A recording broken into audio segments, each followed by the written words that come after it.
नमस्कार, मेरा नाम विजय। आप सभी लोगों का बहुत बहुत स्वागत इस वीडियो लेक्चर सीरीज में। सेकंड चैप्टर था क्लास 12th की पॉलिटिकल साइंस का, और अकॉर्डिंग टू एनसीईआरटी बहुत सारे टॉपिक एनसीईआरटी में मेंशन नहीं है जो 2023-24 के हिसाब से नए पार्ट या नए टॉपिक्स में कह सकता हूँ ऐड ऑन हुए।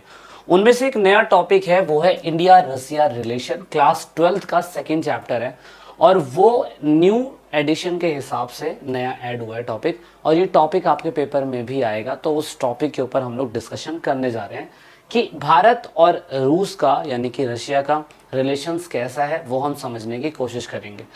So before starting this chapter आपको कुछ बेसिक बातें समझनी ज़रूरी है। मतलब कि रशिया का रिलेशन इंडिया से कैसा है, तो उसमें हम रशिया का थोड़ा बहुत इतिहास समझेंगे और इंडिया का थोड़ा बहुत इतिहास समझेंगे, जिससे हम समझ पाएंगे कि प्रेजेंट टाइम पे उनके रिलेशंस किस प्रकार बने होंगे और किस प्रकार डेवलप हुए होंगे। ठीक है, तो सबसे पहले रशिया का हम समझते हैं।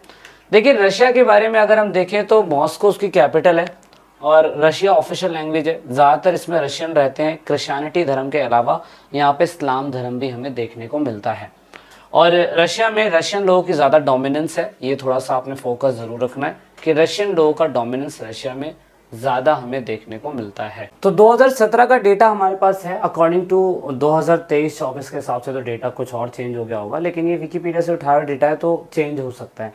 लेकिन रशिया के बारे में कुछ एक्स्ट्रा इन्फॉर्मेशन आपको जाननी ज़रूरी है, वो ज़रूर जानिएगा।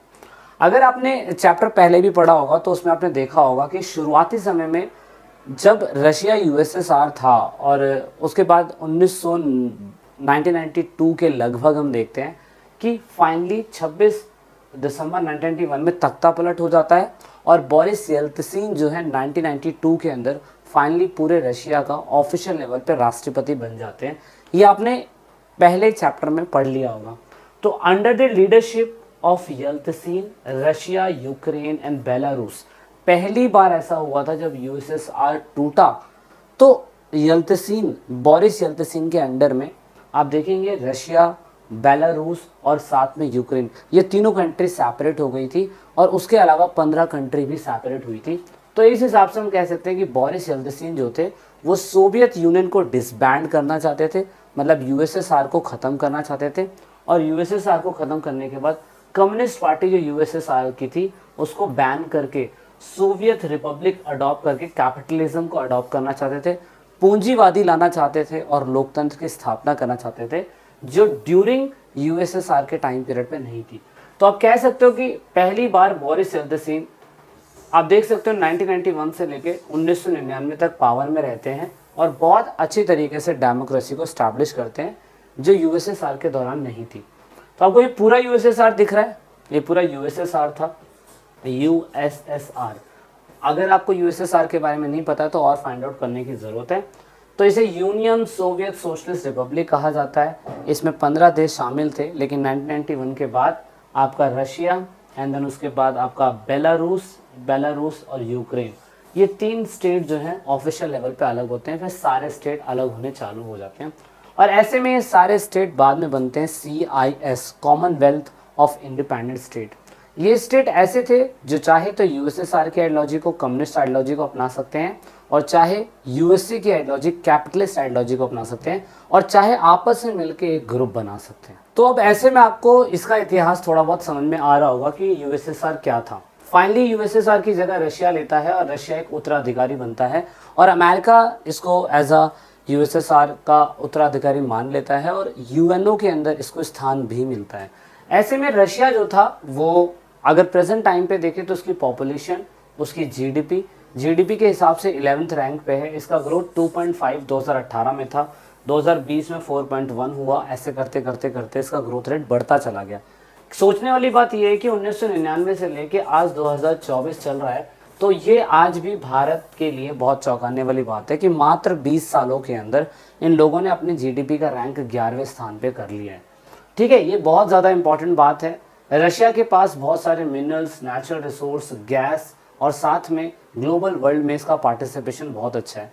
रशिया आज परमाणु राज्य देश है, बहुत अच्छा स्टॉक इनके पास वेपन्स का देखने को मिलता है, और वर्तमान समय में यूएन सिक्योरिटी का ये मेंबर भी बना हुआ है, जबकि इंडिया नहीं है। सोचने वाली बात है, देख सकते हैं। अब इंडिया की बात करें तो इंडिया के बारे में आपको पहले से पता है, न्यू दिल्ली कैपिटल है, हिंदी इंग्लिश ऑफिशियल लैंग्वेज है, हिंदुज्म धर्म के लोग ज़्यादा रहते हैं, ज़्यादातर इंडियंस का डोमिनेंस है। इंडिया के लोगों का UN, WTO, BRIC, SAARC, SCO, G4 nation, group of 5, G8, G5, G20 और कॉमनवेल्थ ऑफ इंडिपेंडेंट स्टेट के अंदर इनको पार्टिसिपेशन मिला हुआ है। इंडिया ना ही टेम्परेरी मेंबर है यूएन का, ना ही वो परमानेंट मेंबर है यूएन का, लेकिन इंडिया बिलीव करता है कि उसको रशिया जैसी कंट्री के साथ अलायंस बिल्ड करने की ज़रूरत है, क्योंकि 21वीं शताब्दी के अंदर देखा जाए तो ये एमर्जिंग ग्लोबल पावर है और काफ़ी अच्छा एक्सपीरियंस पावर वो बिल्ड कर रहा है, मल्टी डायमेंशन में वो काम कर रहा है, जैसे आर्थिक व्यवस्था में, राजनीतिक व्यवस्था में, सांस्कृतिक व्यवस्था में। जो भारत की स्ट्रैटेजिक पोजीशन है, मतलब अगर हम वर्ल्ड के लेवल पे देखें तो भारत साउथ ईस्ट में क्या कहते हैं लोकेट होता है और उसकी जो कोस्टल लाइन है वो बहुत ज़्यादा है, जिसका भारत को कहीं ना कहीं फ़ायदा हो रखा है। इसी हिसाब से उसको रशिया से रिलेशन बिल्डअप करने के भी बहुत सारे फ़ायदे होंगे और इवन रशिया को खुद इंडिया से बहुत बड़े लेवल पे फ़ायदा होगा। क्यों फ़ायदा होगा? अगर हम देखें रशिया से पहले जब रशिया USSR था तो उस टाइम पीरियड पे हमारे USSR से भी अच्छे संबंध थे। इट मीन्स इकोनॉमिक आर्थिक स्तर पे देखें तो तकनीक और आर्थिक सार्वजनिक क्षेत्र में कंपनियों ने हमारी बहुत मदद करी। पॉलिटिकल लेवल पे देखें तो कश्मीर मुद्दे पे सपोर्ट USSR ने हमारा किया था। मिलिट्री लेवल पे देखें तो बहुत सारे सोवियत यूनियन ने हमें मिलिट्री हार्डवेयर और टेक्नोलॉजी सप्लाई करी थी, वो भी अपने आप में बहुत बड़ी बात है। कल्चर लेवल, सांस्कृतिक लेवल पे बात करें तो USSR से हमारे उस टाइम पीरियड पे जो हमारी कल्चर है, हमारी जो गाने हैं, फिल्में हैं, हमारी कहानियाँ, पोएट, कथाएं, वो रशिया के साथ हमने एक्सचेंज करी थी, मतलब USSR के साथ हमने एक्सचेंज करी थी। देन फाइनली अगर हम देखें तो इंडिया कम्युनिस्ट कंट्री के साथ बाद में कैसे बिल्डअप हुआ। हमारे रिलेशन कम्युनिस्ट कंट्री के साथ जब USSR था तो काफ़ी अच्छे थे, क्योंकि हम पूरी तरीके से कम्युनिस्ट तो नहीं थे लेकिन बाद में जाके हम कम्युनिस्ट बने। देन फाइनली इंडिया रशिया के साथ भी अपने स्ट्रॉन्ग रिलेशन बिल्डअप करने की शुरुआत कर रहा है, कोशिश कर रहा है और उसके ऊपर ही वो काम कर रहा है। रीज़न क्या है? रीज़न ये है कि रशिया जो है मल्टीपोलर वर्ल्ड है, मतलब वो चाहता है कि दुनिया के अंदर शक्ति किसी एक के हाथ में ना रहे, जैसे आफ्टर 1991 डिसइंटीग्रेशन ऑफ USSR के बाद हुआ। दुनिया में 1991 के बाद जब USSR का पूरी तरीके से विघटन हुआ तो अमेरिका को लगा कि वो एकमात्र शक्ति है, पावरफुल, लेकिन रशिया ये बिलीव करता है कि शक्ति किसी एक के हाथ में ना होके अलग अलग ग्रुप के हाथ में होनी चाहिए और यही आइडियोलॉजी इंडिया की भी थी। इसी वजह से इंडिया ने रशिया के साथ रिलेशन बनाए और वो भी चाहता है कि मल्टीपोलर वर्ल्ड में ही काम होना चाहिए। ऐसे में वो इन सभी चीज़ों पे रिलेशन डेवलप करता है, वो कलेक्टिव सिक्योरिटी पे बात करता है, वो इंटरनेशनल कॉन्फ्लिक्ट पे नेगोशिएशन करता है और साथ में जो भी UN की बॉडी डिसीजन लेती है उसमें रशिया और इंडिया दोनों सही तरीके से पार्टिसिपेट करते हैं।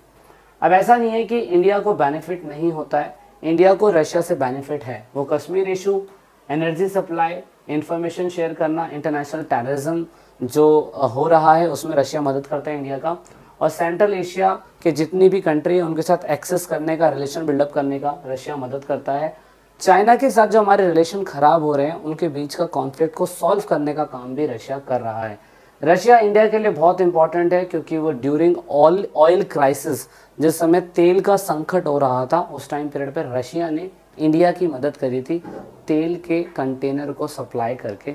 जो तेल हम सऊदी अरेबिया, इराक, ईरान से लेते हैं वही तेल सस्ते दामों में रशिया से मिल जाता है, तो रशिया को फ़ायदा है। अब ऐसा नहीं है कि रशिया को हमसे फ़ायदा नहीं है, हमसे फ़ायदा ये है कि रशिया के लिए हम सेकंड लार्जेस्ट कंट्री हैं जो ऑफ कोर्स उनसे हम वेपन्स खरीदते हैं। दूसरा, इंडिया को ऑयल लेने के लिए ऑप्शन रशिया के पास है, तो रशिया इसीलिए इनके लिए इम्पोर्टेंट है।